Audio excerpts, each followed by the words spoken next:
Hello guys, welcome back to my channel రాశి సురేష్. ప్రతి అమ్మాయి జీవితంలో పెద్ద పెద్ద గిఫ్ట్స్ కంటే చిన్న చిన్న ఆనందాలకే ఎక్కువ విలువిస్తుంది అని ప్రతి ఒక్కరు బయట అంటూనే ఉంటారు. ఇంకా కొంతమంది అయితే అమ్మాయిలు అంటే బంగారము, చీరలు, ఈ నగలు ఇవే వాళ్ళకి ఇష్టమేమో, ఇవే కావాలనుకొని చాలామంది వాళ్ళ లవ్ని ఎక్స్ప్రెస్ చేయలేకపోతారు. ఎందుకంటే మనకి అంత అవ్వదు, అన్ని డబ్బులు లేవు అని వాళ్ళ కోరికలు ఏంటో తెలుసుకోరు ఫస్ట్. ఎందుకంటే ఆమె ప్రపంచం ఆమె కుటుంబంలోనే ఉంది. మీరు పెద్ద పెద్ద గిఫ్ట్స్ ఇవ్వక్కర్లేదు, చిన్న చిన్న గిఫ్ట్లు, తల్లో పూలు, చేతికి గాజులు, తనకి ఇష్టమైన ఒక స్వీట్, ఒక ఫ్రూట్ లేదా ఒక చాక్లెట్, ఏదో ఒకటి. పొద్దున లేచిన దగ్గర నుంచి రాత్రి పడుకునే వరకు ఆమె మీ అందరి కోసం పనిచేస్తుంది. తన కోసం ఏం కావాలని ఎప్పుడైనా ఒక అమ్మాయిని అడిగితే తను ఎప్పుడు చెప్పేది ఒకే ఒక్క విషయం, మీరు హ్యాపీగా ఉంటే చాలు అంటుంది. కానీ తనకి మనసులో చిన్న చిన్న కోరికలు ఉంటాయి. అవేంటో తెలుసా?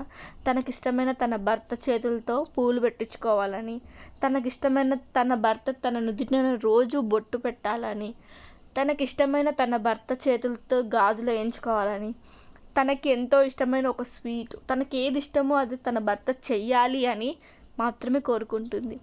పెద్ద పెద్దవి కోరుకోదు. ఖరీదైన గిఫ్ట్లు ఎప్పుడు ఏ భార్య కోరుకోదు. తన భర్త స్తోమతను చూసే తన కోరికలు కూడా ఉంటాయి. అలాగే ఆమెకి ఇష్టమైనవి కేవలం ఏమీ ఉండవు. పూలో, గాజులో, పళ్ళో, ఫలమో, ఇంతే. ఓ చీర, ఆ చీర కూడా మీ స్తోమతకు తగ్గదే తెస్తేనే తను తీసుకుంటుంది. ఎక్కువ ఖరీదైన చీరలు ఎప్పుడు అడగదు ఒక ఆడది.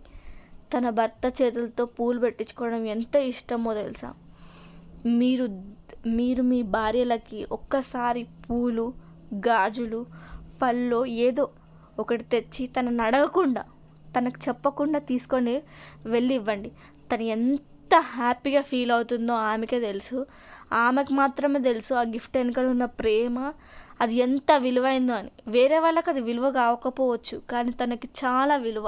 ఎందుకంటే తను ఆ కుటుంబం కోసం, ఆ వ్యక్తి కోసం బతుకుతుంది, ఎవరి కోసం బతకట్లేదు.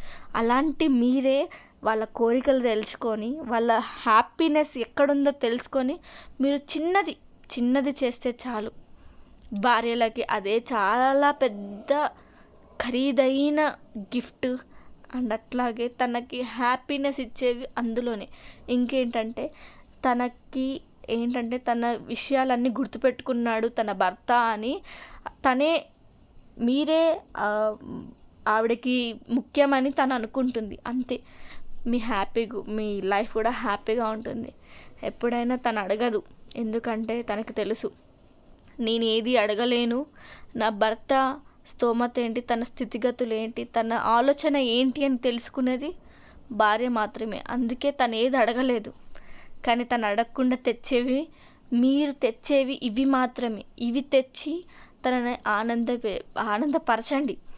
తన జీవితంలో కూడా ఆనందం అట్లాగే ఉండిపోతుంది. జీవితాంతం ఈ మూమెంట్స్ అట్లాగే ఉంచుకుంటుంది. ఎంత హ్యాపీగా ఫీల్ అవుతున్నానో నా వీడియోలో చూసి మీరు చూడొచ్చు. నేను ఎంత హ్యాపీగా ఫీల్ అవుతున్నానో. ఆయన ఇచ్చిన పూలు, గాజులు పెట్టుకొని ఆయనని ఆఫీస్కి పంపిస్తుంటే హ్యాపీనెస్సే వేరు. ఇలాంటి ప్రేమ కథలు ఎన్నో ఉన్నాయి. ప్రేమ అంటే ఎంత ఖర్చు చేసావన్నది కాదు, ఎంత ప్రేమతో తెచ్చావు, ఎంత మనసు పెట్టి అది ఎంత ముఖ్యమైనది అనే అది అర్థం. మీరు మీ భార్యలని ప్రేమగా చూసుకోండి. అట్లాగే భర్తలను కూడా మీరు భార్యలు అర్థం చేసుకోవాలి. ఇలాంటి నిజమైన ప్రేమ కథల కోసం మా ఛానల్ని సబ్స్క్రైబ్ చేసుకోండి. Thank you for watching.